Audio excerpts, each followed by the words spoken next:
Ladies and gentlemen, welcome back to the final quarterfinal here at Worlds 2024. We are already into the draft. Let's go ahead and see what's going down. Gen.G back on the blue side for the third time in this series. They will ban out the Ivern, the Skarner, and the Seraphine, while FlyQuest responds with Yone, Aurora, and Jax. First pick, Ashe for Gen.G isn't surprising for anyone. Massu will be back on the Ezreal.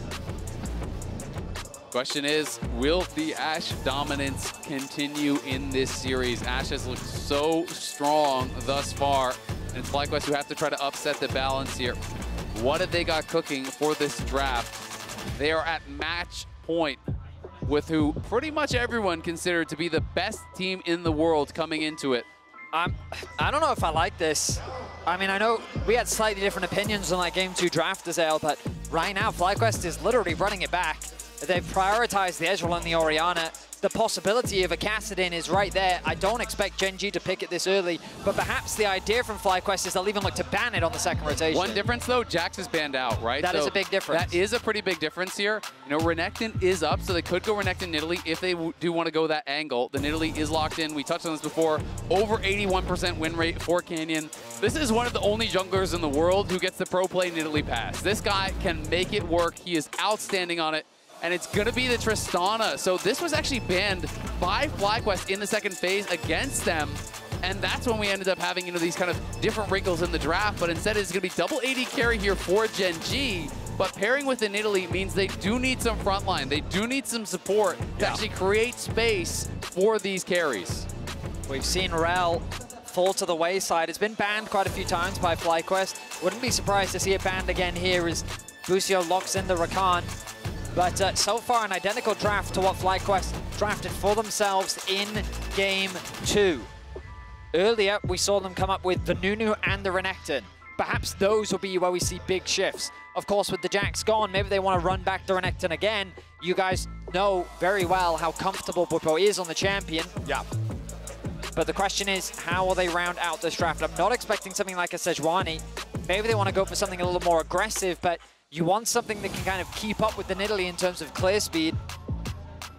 I mean, that's the point that we were making about the Nunu the first time we saw this matchup, is Nunu's not afraid of all the invading that Nidalee likes to do, of the high tempo that she can create, stealing away camps, getting there faster. The Xin Zhao going to be the first ban from Gen.G. Remember, this was Inspired's pick in the Game 1 when FlyQuest first shocked everyone, took their first win in this series. Gen.G still paying respects back towards him in the jungle. Absolutely, and I think rightfully so. It did look really, really strong for Inspired. He performed very well on the pick. And not all is going to be that ban, so they are really trying to lock down some of these engaged supports that could cause problems here for Massu, for Quad as well on these carries, trying to make sure that they have the protection for them.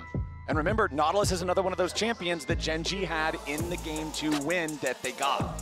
And I'm so interested now, you know, do you go jungle on 4 here for Inspired, or do they just go towards the Renekton as a denial, right? You know, or are you willing to, if Olaf isn't banned out, are you willing to leave the Renekton up and say, you take Renekton, I'm going to take Olaf and just beat you? I really like these bans from Gen.G, really trying to pinch Inspired's pool. I think from their perspective, they'd be happy to play into the Nunu again. But it looks like the Renekton priority is going to come through for Bwipo. Yeah, I mean, I think it makes a lot of sense. In my opinion, it is Bwipo's best champion. It is a lot of comfort, and it's also a denial. You know, to me, it was either you take this or you are willing to hard counterpick it. So I do like the denial. We'll have to find out now where Kiin wants to go, because Renekton taken away. We have the Jax banned. You know, does he go towards just like a Ksante or something like that? Because they need some frontline, especially for the Ashe. You have to have some champions that are going to create space for that Ashe, so you don't just get ran down by this Rakan Orianna combo plus the Renekton. All right, time's running out. What will be the fourth pick here for Gen.G? Okay. Oh, we're gonna see either top lane or support. Probably Maokai. support. Probably support coming in here, and it should be the Ksante coming through. Famous for this pick. The guy is a monster on it. Definitely one of his best champs, if not his best champ. I think he is very, very strong on it. Also, Lehends just known for his unique, I mean, this is the singed support guy, right? Yeah. We've seen him bring out the Maokai before. He's going to be bringing out again, primarily with the role of providing that extra utility for his team. And now, you know, you have to see how the early game is going to go for FlyQuest, because when you look towards the picks here for Gen.G, really the only setup that they have for the Nidalee Spear is the Maokai, right? Which makes you believe they're going to be targeting down that bot lane. it is Rakan Ezreal, very weak early 2v2 here that has been drafted for FlyQuest, which makes you really think, okay, is it a lane swap? And if it is a lane swap, can you avoid giving over that intel to Gen.G to try to dodge these lanes that could be problematic? One of the big problems I feel FlyQuest ran into in Game 2 was that Bwipo kept running into Peyz. The Ashe into the Renekton matchup was doing so much damage to Bwipo. And I think that they need to do a good job of kind of getting him out of that matchup as quickly as they can.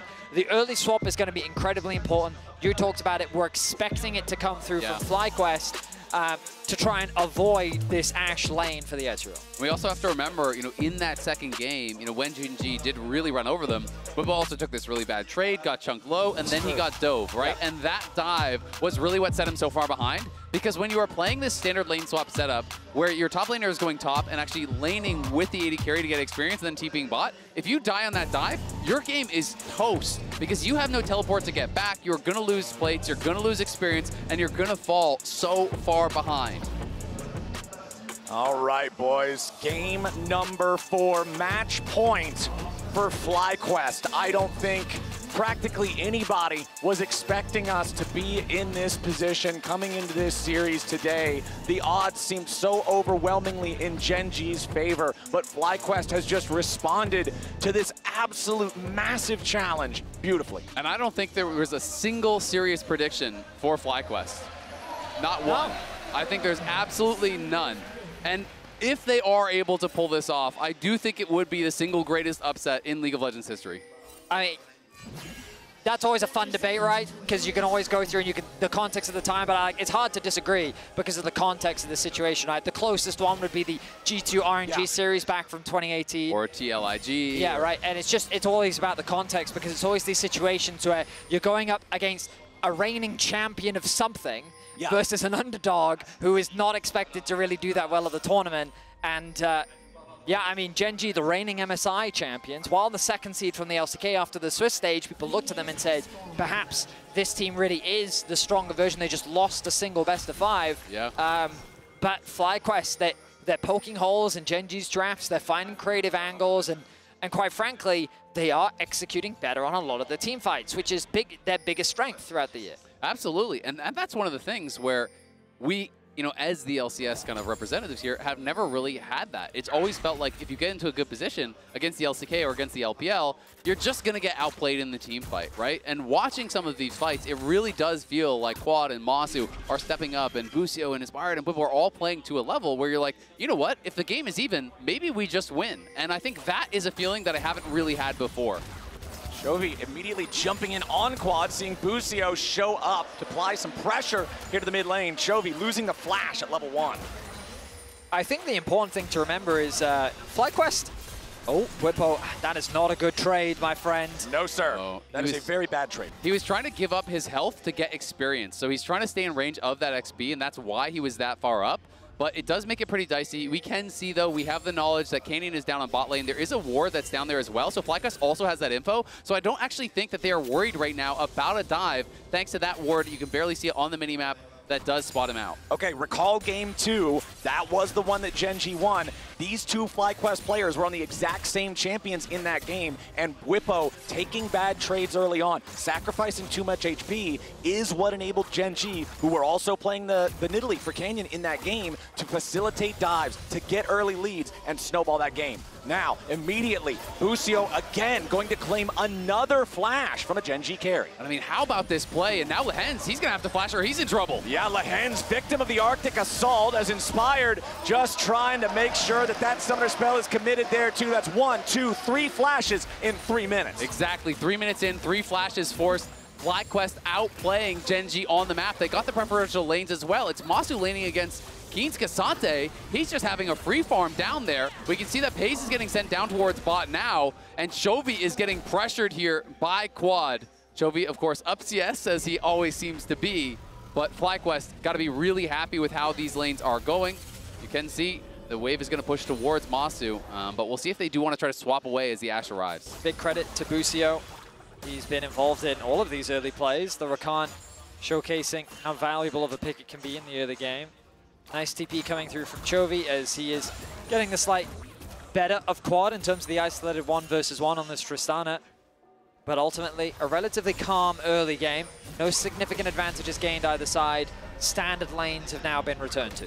And we talked about it a little earlier in the series, but again, I just want to praise Busio for this absolute growth as a player since the last time we saw him on the international stage back at MSI. MSI was the first time a North American team was eliminated in play-ins at an international event, and it was FlyQuest. That's a tough pill to have to swallow. Busio had a really rough tournament, and now he's bouncing back here in Worlds, having some amazing plays. Massu has carried so many performances here for this team, and they're both North American players. North America has always had this stigma of too many imports. Where's the NA talent? It's right there in FlyQuest's bottom lane duo, and they are both playing an amazing series. It absolutely is. And when you put it in the context of this is a team that got knocked out in play-ins at MSI and is now one game from taking away Gen.G's semifinal slot, from knocking out a heavy tournament favorites. You have to look at how much they have improved, at how hard they have worked to be able to get where they are.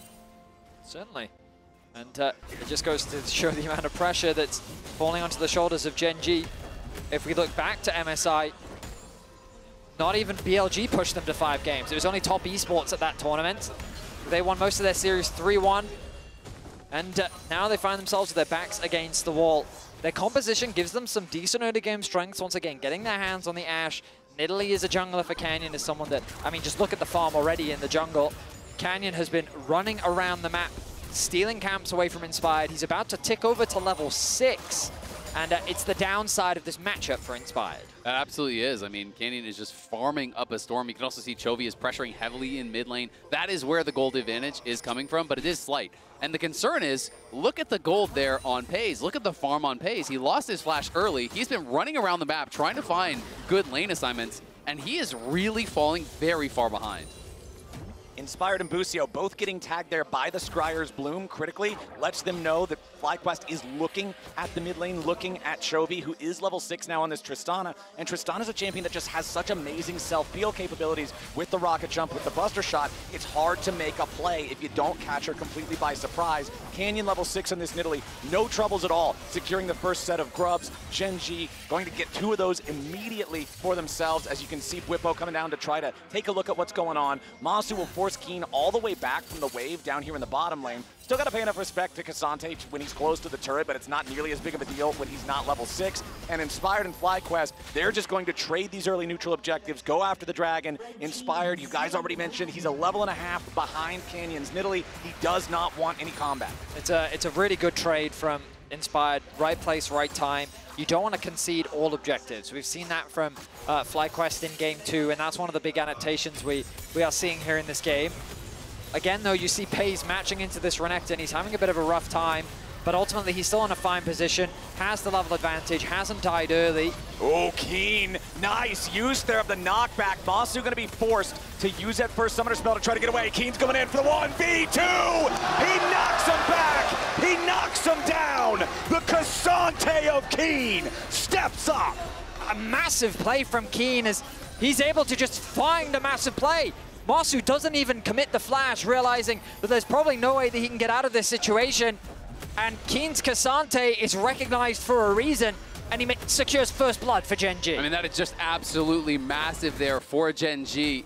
A huge outplay here from Kiin. He has the Q3 charged up. They don't respect it. He uses the shift to harass him aggressively. Then the Pathmaker into the Q3, ultimate of the tower. Massu realizes, you know what, I'm actually just dead. Flash is there on Kiin. He has too many dashes when he is in the all-out. The flash would not do anything for him, so he elects to hold on to it. But that over-aggressive shift is punished expertly by Kiin. How many times have I seen players, usually it's top laners, disrespect Ksante with his third in Topho strike primed, with all-outs cooldown available close to his turret. It is one of the deadliest combos in League of Legends. I mean, Ksante, he's what the copy pasta was made from. He's already doing great work for Gen.G on the Rift, but it's important to always add that caveat of the overall gold state, and the reality is, even with that kill, Peyz finds himself about 550 gold behind. Azael was talking about it earlier, the experience and gold deficit that Peyz has found himself in is a pretty significant one. Absolutely, and a lot of that credit, is deserved by Busio, who moved around the map, put that pressure on. They were able to get a lot done with him. Inspired and Bwipo trying to put on pressure where they can. Canyon has maintained his about 500 gold advantage, but is not growing larger at the very least, therefore Inspired. We'll see how Bwipo does hang on now in this 1v1, because despite the farm advantage, he's actually down gold, and Kiin has a really good buy after that 1v2 kill. Yeah, Kiin's feeling great about his current place in the game, as Inspired showing up here after Chovy. Arctic Assault flash to lock up the Gen.G mid, and Chovy with a late flash wastes a summoner spell to still be dead. Chovy caught completely off guard there with a great gank from Inspired. Canyon wants to try and contest this crab, but he doesn't have a mid laner to help him. Bwipo comes down. Another objective, a small one, albeit secure for FlyQuest. And you can see the pressure mounting on Gen.G. That is not normally a mistake Chovy would make, wasting the flash with no health remaining. He knows he is one game away from his world's dream ending for this year. And he's been in this position many times before, by the way. The expectations for Chovy are not new. He's been regarded as a top-tier talent for many years. And even last year, falling short in the quarterfinals to PLG. Gen.G are trying to eradicate the history. We were talking about it earlier, right? We're talking about how Gen.G has been so domestically dominant, but internationally, they've never hit the level that they aspired to. They've gotten to the second highest step, but never that final step, never the world finals, never the world title. And now being this close, we'll see if they can bring it to a game 5 against FlyQuest as Bwipo tries to flash away, going into dominance here in a 1v4. But surely Gen.G just get it done. Bwipo can't stay alive. Lehends dancing with death there, but does stay alive. Now Gen.G are just gonna drill through this turret health bar. And you look at the minimap, there's not a lot that FlyQuest can cross-map for. They don't have a wave stacked up for the top lane tower plate. They will be able to get the grubs, but it's just kind of a small advantage gained as, crucially, Peyz's goal difference is going to be reduced significantly. Getting the kills, getting the plates. Now that lead that Massu had built has all but dissipated. But they are going to be trying to trade back on this top side, giving the local gold here all towards Massu, farming up some of these plates. But it is going to be first tower here, down on that bottom side for Gen.G, and establishing themselves a nice early gold lead, just above 1,000 gold in their favor. Big early lead there in the bottom lane for the LCK squad. 1,000 gold lead in total just for Kiin over Bwipo on this Renekton. We already saw Kiin get the 1v2 outplay in the bottom lane with his experience on Ksante, with his mastery over this champion. You have to expect him to be an utter terror once these fights between the full team start breaking out. Absolutely. I mean, Kiin on this champion with that gold lead can take over a game. And FlyQuest, I think, are going to do what FlyQuest sometimes does best: slow down the pace of the game, play towards their win conditions, look towards some of the really powerful scaling that they do have. You have these really difficult to kill carries in the late game. You've got great engage, you've got good frontline. I think they can feel comfortable to slow it down, to play it a little bit more reserved, and try to avoid some of this early game power that Kiin and Canyon are going to have.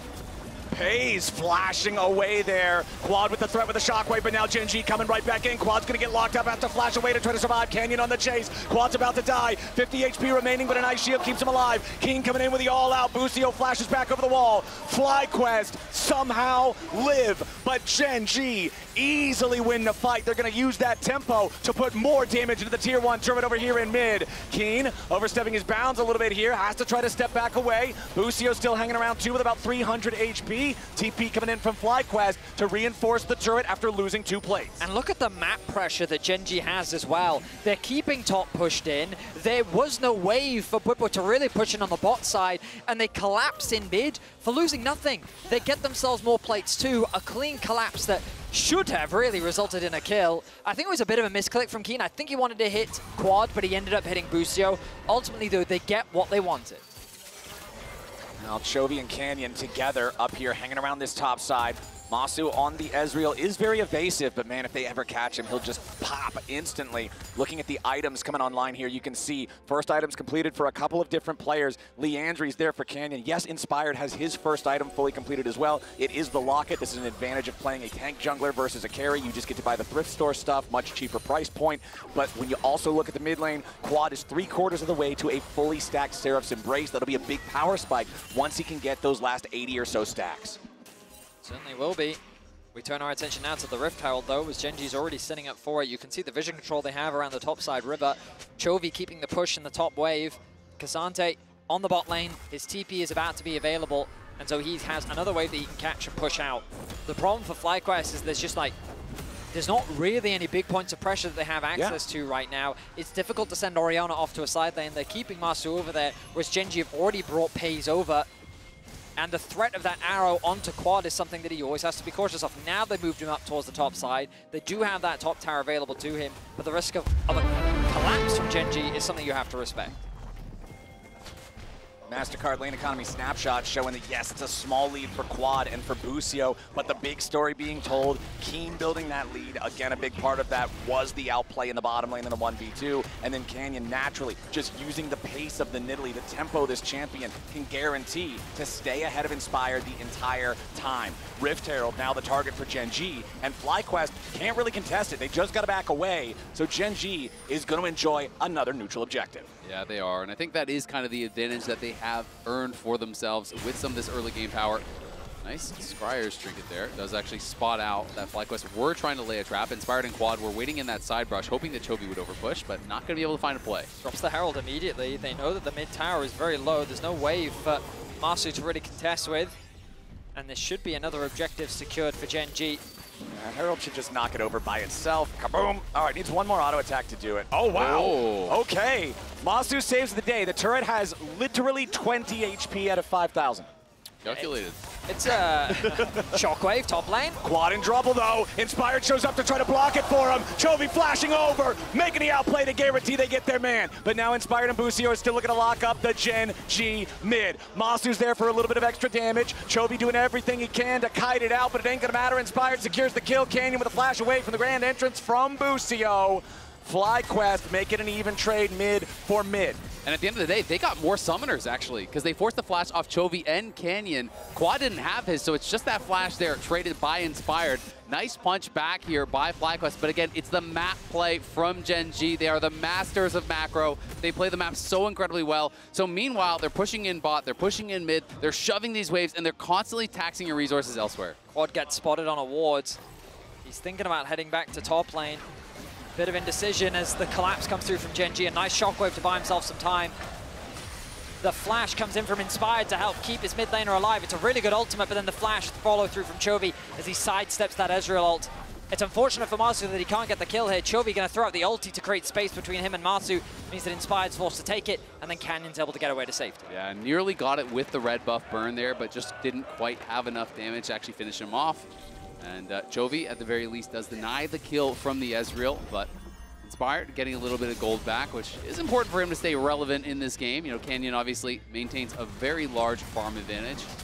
Let's see here if Lehends can get away from this. Inspired and Quad chasing after the Maokai, who used the flash to buy a little bit of extra time, but now it means there should be no way for him to get away from this. Quad will keep on chasing. Ball delivery complete as the enemy support is down. And again, we talked about it back in draft, boys. That's the main engage for Gen.G. Without that setup, there's not really a way for them to safely approach for something like this dragon. Meanwhile, an arrow flies out. Kiin going all out underneath the turret, but Bwipo's looking to outplay here with the Dominus. It's a 3v1, but Bwipo gets away for now. Canyon, the backup, the spear connects. Bwipo with a flash away, and the TP's gonna be way too late. Quad goes in to find the shockwave, but a beautiful use of the stasis from Canyon. He stays alive. Gen.G maintain a 1-kill advantage as Quad and Busio have to retreat. The tier 1 turret is down, and Gen.G are holding the wrecking ball. That was such a critical spear there from Canyon. If he doesn't land that on Bwipo, I don't think they can actually go for the dive, but of course he does, because he is Canyon. We're not done yet. Inspired, having to get away now. Dashing out of the river, throwing back the Glacial Prison. Looking to lock up Peyz, who uses the cleanse to try to escape. Massu still firing back. FlyQuest is down 3,000 gold. They've got to be very careful about these fights that they take, because Gen.G are at a point of comfort. Gen.G continue to demonstrate their mastery over macro as they lose Lehends and immediately, without hesitation, turn their attention to the top side of the map. Bwipo, thinking that he can just catch this wave, does a good job of surviving the initial dive, but 3 members wasn't enough. Gen.G had committed 4 to the top side of the map with Canyon coming in on the flank, and as Azael said, that spear was crucial. You look at the minimap, Canyon already making his way up, the Ashe arrow, the TP commitment, just this level of awareness of where Gen.G can play on the map to at the very least get something back for the Dragon was masterful. Yeah, I mean, it was really, really big, but Bwipo played well to clear out the wave. If he didn't get attacked by that spear, I think you can just walk out the back and Quad can come in and actually TP in and save the wave, and Bwipo knows that one hurts because not only does he go down, it's the flash, it's the TP, it's the ulti from Quad, it's them losing the tower either way. Yeah. That was a critical moment in the game, and Bwipo knows it didn't go their way. So grubs are even. FlyQuest might be up a single Drake, but it's 3 turrets to nothing for Gen.G. That is a huge part of this 3,000 gold lead they've built so far for themselves. Now Kiin, yeah, he's far forward in the enemy jungle, but more importantly, he's Ksante. He has to commit the flash to get out, but he still stays alive and doesn't even lose a meaningful amount of health. Gen.G, you just turn your attention to the minimap and you look at how much blue there is. FlyQuest barely have access into the river as the mid is being pushed in, top is being pushed in. Lehends is continuing to extend his vision line forward. Meanwhile, on the bot side of the map, Kiin with a full level over Bwipo is this immovable object. And who's at his side? Canyon. They're literally playing through every single part of the map right now, which usually shouldn't be possible, but they know how strong they are. Yeah, you're talking about a full level lead in top. It's a 2-level lead in the jungle. Bwipo's dominance ain't gonna matter. An arrow through the heart, and Canyon's taking the payday. It's Peyz from downtown, back-to-back arrows, nailing Bwipo. FlyQuest trying to look for some sort of a counterplay on top side, but they just can't find it. And Gen.G are punishing Bwipo time and time and time again. Beautifully done from Gen.G. FlyQuest, let's see if they can find anything here. Inspired's gonna wrap around a little bit, interrupts Kiin, but he can go all out, just immediately using that as the escape lever. Inspired continuing to try to lock up the Gen.G top laner. Massu behind him here for the chase. Glacial Prison finds the mark, but it finds the mark in the middle of the minion wave, which makes it that much harder to find your maximum DPS with the Ezreal, the Mystic shots, just colliding with this trash instead of finding the target you want in the Ksante. You can see that FlyQuest is just kind of fishing at this point. There aren't many plays for them available on the map. They see if they can try and punish Kiin, but don't quite have the damage to convert it into much. And the game, similar to Game 2, is very quickly snowballing out of control. It really is. And I mean, they may not have a Kassadin, they may not have a Jax, but Chovy is playing through the side lane constantly on this Tristana. And Kiin, utilizing the massive advantage that he has built for himself, is just a brick wall that can constantly push in waves, constantly create avenues of attack for Canyon. And when we looked at Game 2, where Gen.G won, it looked like they were doing a lot to FlyQuest of what FlyQuest did to them in the previous game in Game number 1, with the AD carry domination, with snowballing through that early game. And now when we look at Game number 4 and compare it to Game number 3, it was FlyQuest's top and jungle in the previous game that were the vast majority of the lead. And now here in this latest episode, it's Gen.G again, suplexing that and taking the lead for themselves. It absolutely is. You know, the bright spot for Fly, though, is that both of their carries are pretty close to where the Gen.G carries are, and we'll see if they can find Kiin now. They're committing a lot for a Ksante here. Bwipo and Inspired chasing after him. Kiin still trying to get away. Gen.G bringing in a TP. Ksante still not even taking any meaningful damage at all. Continuing to push forward. Arrow doesn't hit the target, and Chovy's gonna flash back away. All out from Kiin. Quad's under pressure, and Bwipo's about to die. FlyQuest chased too far. Gen.G are ready to punish, and they want even more. Beautiful engage from Kiin to keep on following it up. Quad barely trying to get away. He's got 200 HP remaining, and the Nidalee says no. It's nothing but a black and white screen for the FlyQuest solo laners, and Gen.G want to take us to a game point. FlyQuest kept fishing, but they did not like what took the bait. The rest of Gen.G were quick to collapse as Chovy TPs in and buys time for the arrival of Canyon. FlyQuest fall, another dragon to Gen.G. And gentlemen, I feel like we're going to Silver Scrapes. I think so too. Gen.G are just playing this game out so incredibly well. FlyQuest are going to keep looking for opportunities, but the opportunities are going to get fewer and further between. It feels like Gen.G are doing just a perfect job of not allowing FlyQuest any meaningful way to fire back. Anytime FlyQuest looks for something, Gen.G's ready to respond. An Ashe arrow from across the map, a teleport to show up and protect somebody, a fourth dude when 3 dudes can't get the dive done. Gen.G is prepared here in this 4th game. I mean, they just can't kill Kiin, right? You know, he's stacking so much armor, so Massu's not going to do it. Bwipo's not going to do it. You're relying on Quad, but at this point in the game, There's just no way. And Orianna can't get it done. Maybe at 4, 5, 6 items, can he threaten Kiin, but it just takes no damage at this point. Massive, massive difference in power between these top laners. Kiin now finally getting a little bit of MR here too. You can see the Negatron cloak with the additional cloth armor and inventory. This should be the Jack show. And honestly, that's all he's gonna need with what you're talking about with the Orianna being this only AP threat. He's so far ahead of Bwipo on the Renekton. And I mean, FlyQuest's only hope in this game is if it goes really, really, really long, right? You know, they need to get to this point in the game where Quad has Magic Pen, where he has a Death Cap, where he has all these items in the AP behind that Magic Pen, and where Massu and him can actually threaten the front line, because that is feeling like that is a good 20 minutes off, and I don't think Gen.G is going to give you that time.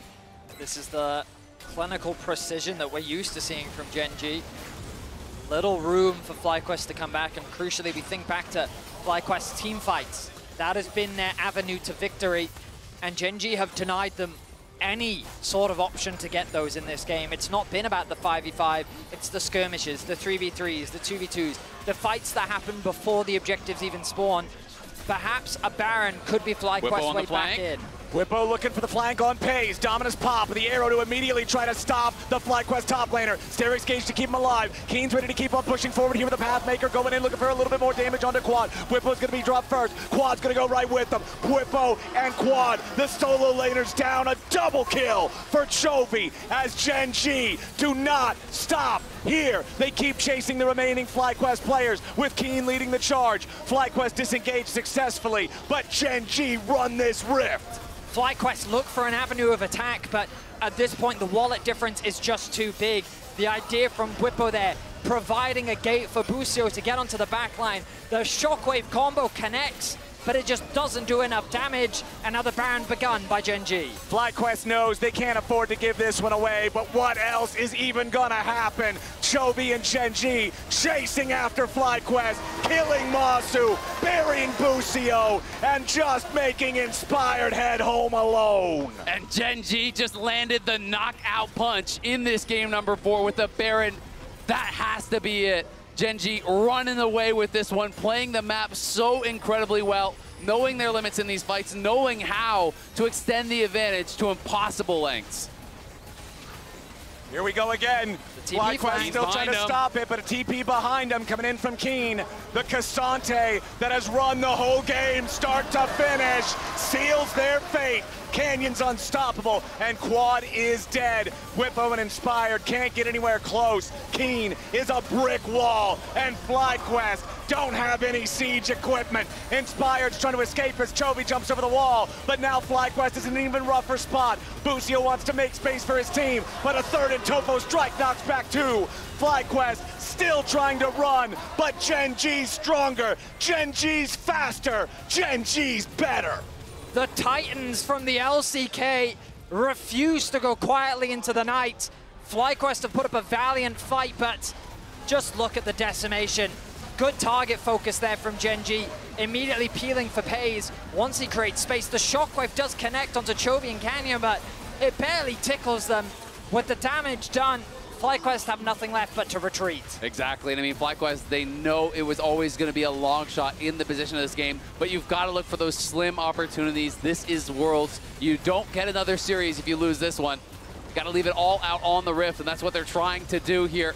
Gen.G, though, just far too strong in this 4th game, and it really starts to become about how are you feeling going into game number 5? What are the picks going to be? What is the draft going to look like? Because FlyQuest likely will be going back to the blue side here, which we have seen so much success on in Worlds. Lehends using the blast cone to get away as FlyQuest just trying to get any sort of a pick they can, just trying to slow this down any way they can. It's only 26 minutes on the clock, but it is a 12,000 gold lead for Gen.G's side as they continue pushing up here in the top lane. Chovy, between his own rapid fire and the buff from Canyon's Nidalee, is an absolute machine gun on this Tristana. The DPS is out of control. He's got the quick blades, he's got the armor penetration on the Mortal Reminder, and he's got the rest of Gen.G beside him. FlyQuest going in for their final Hail Mary. True shot barrage over the wall. Lehends tanking up as Chovy gets back away. Inspired down to 300 HP, and Bwipo does nothing. Shockwave on 2 won't matter. Inspired's about to bleed out.